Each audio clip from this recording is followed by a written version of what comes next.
Hello, nous c'est Agathe et Mathieu, un couple d'architectes passionnés d'exploration et de construction en tout genre. Nous sommes partis à la découverte des paysages et des architectures méconnues du continent africain, à bord de notre vieux Defender nommé Ascarena.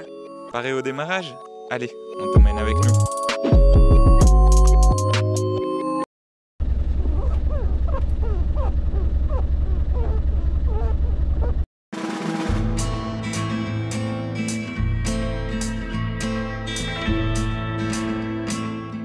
Nous voilà encore une fois à bord de Ascarena, sur les routes d'un nouveau pays dont on entend peu parler, la Sierra Leone. Petite information rigolote, la Sierra Leone est le pays le plus rond du monde. Je parle bien entendu de la forme du pays sur la carte. Mais malheureusement, ce n'est pas cette anecdote qui a rendu le pays célèbre, mais bien une guerre civile très sanglante autour des diamants qui s'est terminée il y a maintenant 20 ans. Pour comprendre un peu mieux l'histoire du pays, on t'emmène aujourd'hui dans la capitale, à Freetown.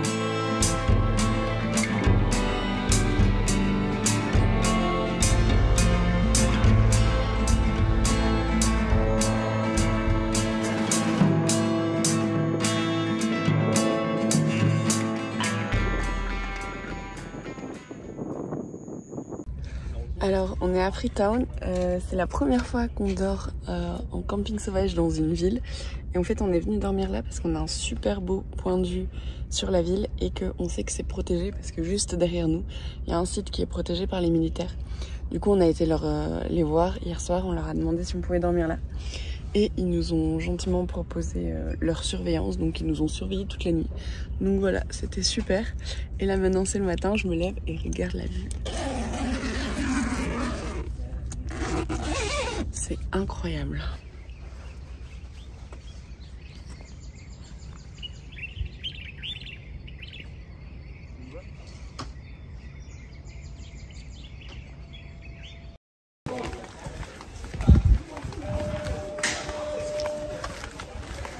Alors, on est à 20 km de Freetown et on ne se rend pas dans un hôpital, mais dans un sanctuaire pour chimpanzés. Donc on a dû acheter un masque. Ça faisait 6 mois qu'on n'avait plus mis de masque, c'est marrant. C'est un centre de réhabilitation. Donc ils sont assez faciles à voir parce que ils sont gardés ici le temps d'être soignés ou bien qu'ils soient réimplantés dans la nature. Là on arrive en haut d'une terrasse depuis laquelle on pourra voir les chimpanzés.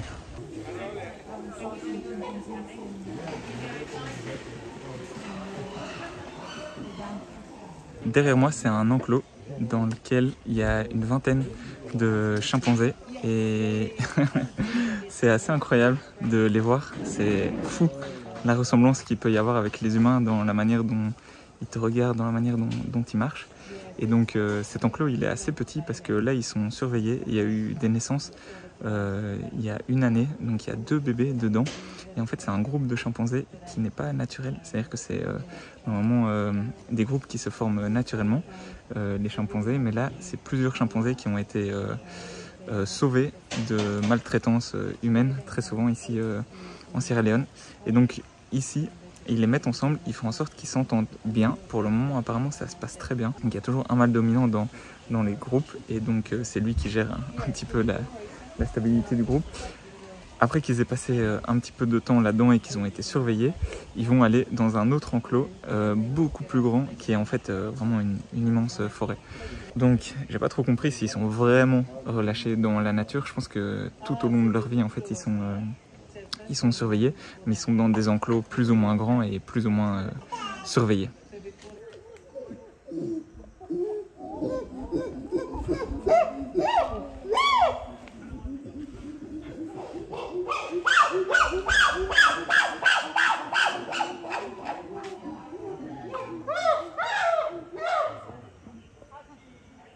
Ce chimpanzé là par exemple, il a perdu ses doigts, ou plutôt c'est quelqu'un qui les lui a coupés.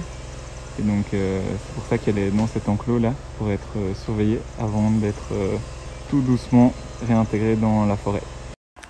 Pour Mathieu qui a le vertige, maintenant il va falloir monter tout en haut. How much is it in meters? 25 meters. 25 mètres. Est-ce que tu vas y arriver? No, it's safe there. It's quite safe. yeah. It's safe. Yeah. Okay, if you say it's safe. It's safe. Okay. Allez bébé, I've been tu there vas? many times. Many times, okay. I'm a bit worried with No, the it's height. okay. It's okay. Okay. Let's go slowly. One step at a time. Allez bébé. Ok, pas regarder en bas. Je déteste les trucs comme ça. Allez. Tu veux que je te tienne la main? Non, je peux pas y arriver. Tu vas pas y arriver? Ouais, c'est trop. Non, tu redescends. Je descends. Tu peux pas? Non, mais c'est trop. C'est sur un seul pylône comme ça, j'arrive pas. Je le sens pas. Ok. Voilà, je redescends. Désolé, c'est un peu étroit. Moi j'y vais. Bah vas-y, tu peux passer. Alors moi je suis arrivée en haut. Mathieu il a abandonné à moitié. Ok.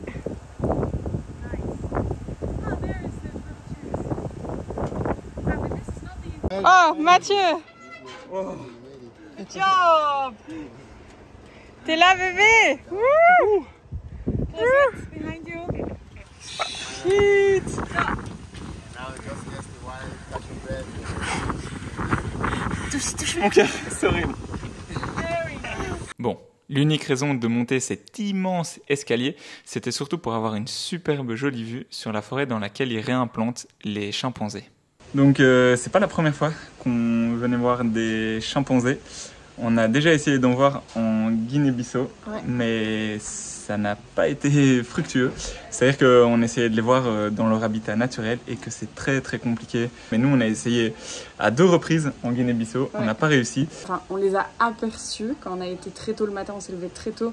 On a aperçu 2 ombres de chimpanzés dans les arbres. Ouais. Donc c'était vraiment une super expérience parce qu'on a eu l'expérience de on arrive la nuit, on voit le lever du soleil dans la forêt. Ouais, Mais bon, on était quand même un peu frustrés c'est ça. d'avoir fait tous ces efforts pour les voir juste 2 ombres.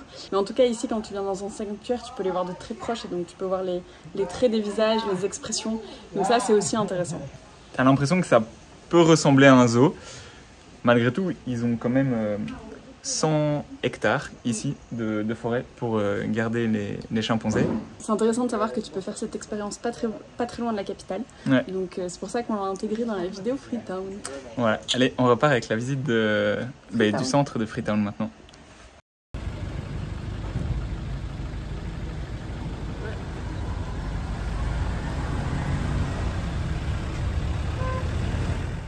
On est dans le quartier de Hill Station à Freetown. Donc on est venu spécialement dans ce quartier pour visiter les Hill Station House. Donc c'est les maisons, le type de maison qu'il y a juste derrière moi. C'est un peu bruyant, on est au bord de la route, mais là on voit bien les maisons d'ici. Donc à l'époque, il y a 24 maisons de ce style qui ont été construites ici à Hill Station. Aujourd'hui, il en reste plus que 14. On va essayer d'aller en visiter quelques-unes. On en a déjà vu 3 sur cette route et une qui a l'air encore habitée, donc on va aller voir. Donc ces maisons, elles ont été construites pour les colons et pour les expatriés anglais ici dans ce quartier à Hill Station. Elles n'ont pas vraiment été construites entièrement ici. En fait, elles ont été amenées en kits détachés, donc en pièces détachées. C'était des kits préfabriqués. Elles ont été amenées directement d'Angleterre. Donc on le voit bien ici, la spécificité de ces maisons, c'est qu'il y a une fondation en béton, des colonnes en acier sur lesquelles repose toute une structure en bois. La particularité, c'est qu'à l'époque, Hill Station n'était pas du tout un quartier habité. Donc c'était un quartier complètement boisé sur une colline. Ce quartier a été spécifiquement choisi pour que les expatriés puissent vivre au milieu de la nature, à côté de la ville, et ne pas être dérangés par tout le bruit et l'atmosphère de la ville africaine. Donc c'était un peu comme un petit Eldorado dans Freetown, réservé aux Blancs.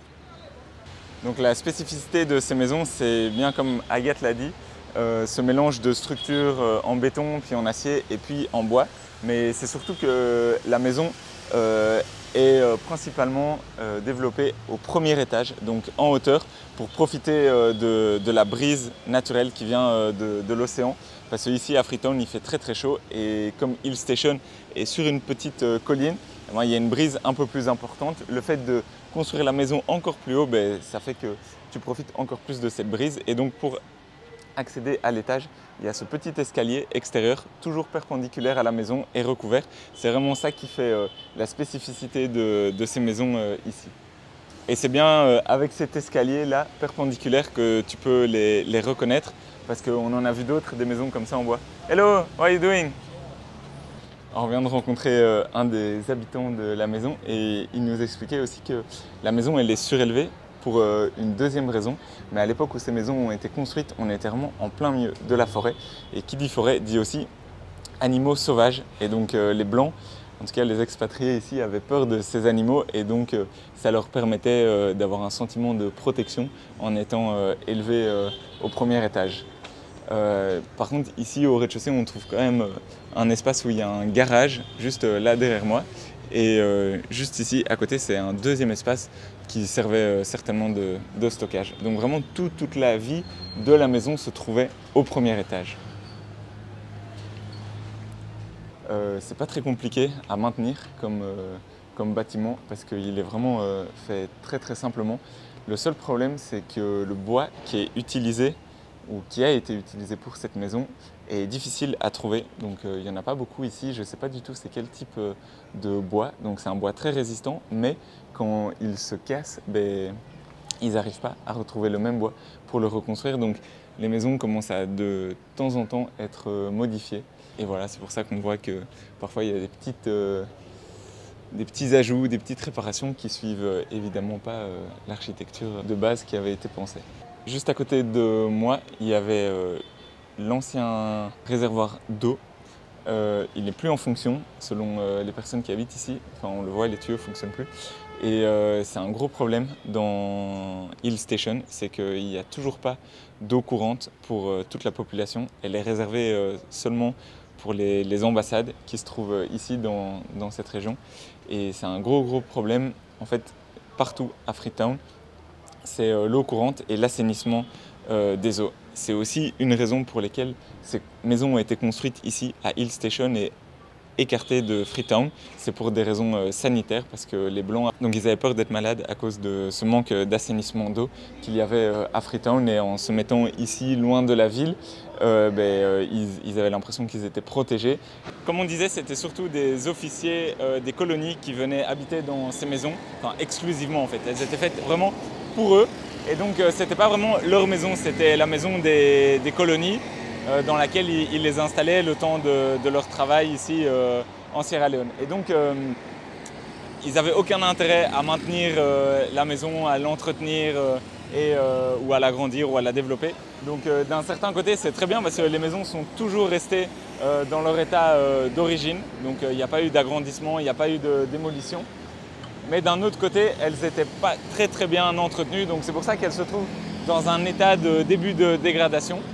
Et là, actuellement, c'est toujours des officiers qui habitent dans ces maisons. Évidemment, plus des officiers des colonies, mais des officiers du gouvernement. Donc le gouvernement a récupéré ces maisons pour lui et en fait les donne pour les travailleurs. Donc ça peut être des militaires, des hauts gradés ou bien des personnes qui sont dans l'entourage du gouvernement.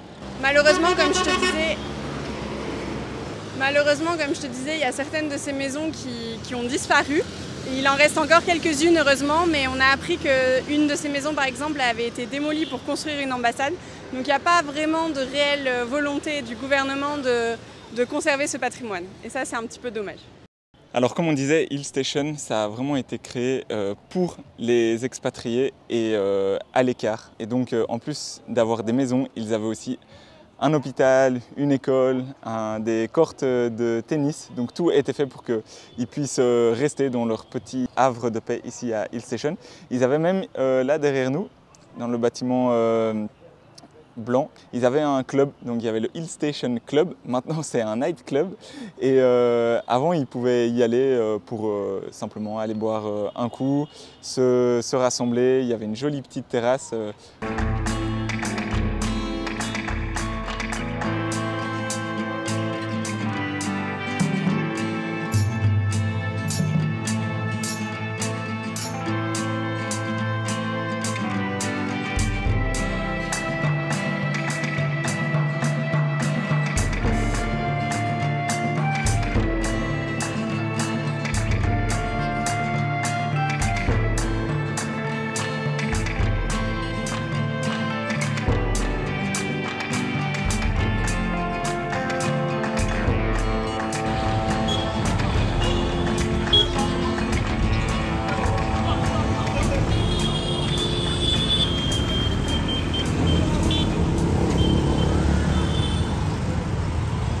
expliquer rapidement l'histoire de la Sierra Leone, on s'est réfugié dans l'enceinte du musée national de la Sierra Leone, où on a appris pas mal de trucs et qu'on va maintenant pouvoir te partager.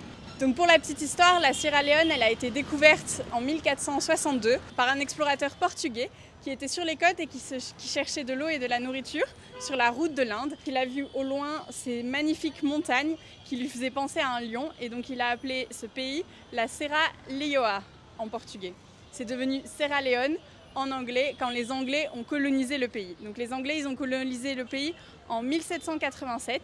Ils s'y sont installés et surtout, ce qui est très important et ce qui est très intéressant, c'est qu'ils ont créé Freetown pour devenir la base des premiers esclaves afro-américains libres. Les Anglais ont ramené des esclaves d'Angleterre et d'Amérique ici à Freetown et c'est la première fois que ces esclaves ont été libres. Et donc derrière moi on peut voir le Cotton Tree, c'est le symbole du pays et le symbole de la ville de Freetown et c'est ici qu'ont été amenés les 400 premiers esclaves libres par les Anglais. Au total, il y a 10 000 esclaves afro-américains qui ont été amenés à Freetown et qui ont été libérés ici en Sierra Leone. C'est de là que vient le nom de la ville Freetown qui veut dire ville libre bien entendu. Donc après qu'ils ont été libérés, on leur a offert des terres dans le pays pour qu'ils puissent se reconstruire et recréer une vie. Aujourd'hui, la Sierra Leone est malheureusement connue pour la guerre civile qui a eu lieu autour du diamant des années 1991 jusqu'en 2002. Donc cette guerre qui a duré 11 ans, qui a fait énormément de morts. Et c'est ici, en Sierra Leone, qu'il y a eu les premiers enfants soldats. On a tous en tête le film Blood Diamond qui retrace cette difficile guerre civile qui a eu lieu pendant 11 ans dans le pays.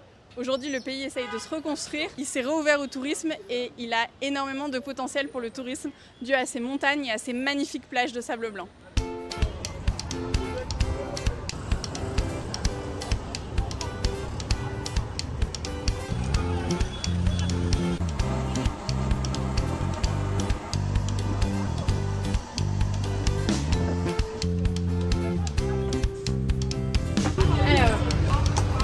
Orange, ananas, mangue. Thank you very much. Perfect. Thank you, have a good day, bye bye.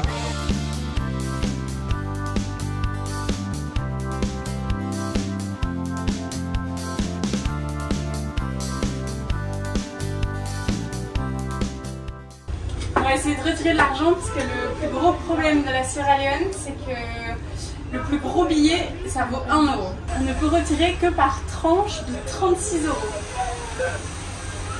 Et qu'on doit tout payer en cash, même l'essence. Donc imagine combien de monnaie on a besoin. Je laisse faire le calcul.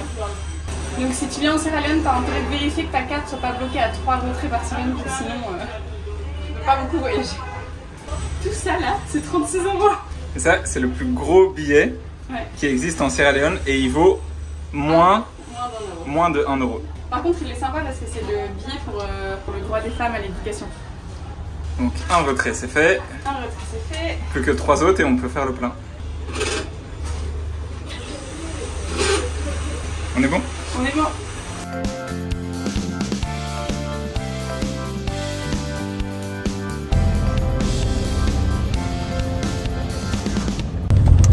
J'ai l'impression que pour quitter Freetown, c'est aussi compliqué que de se déplacer dans Freetown. On est complètement bloqué parce qu'il y a un bus en panne en plein milieu du carrefour et un camion qui veut tourner à gauche.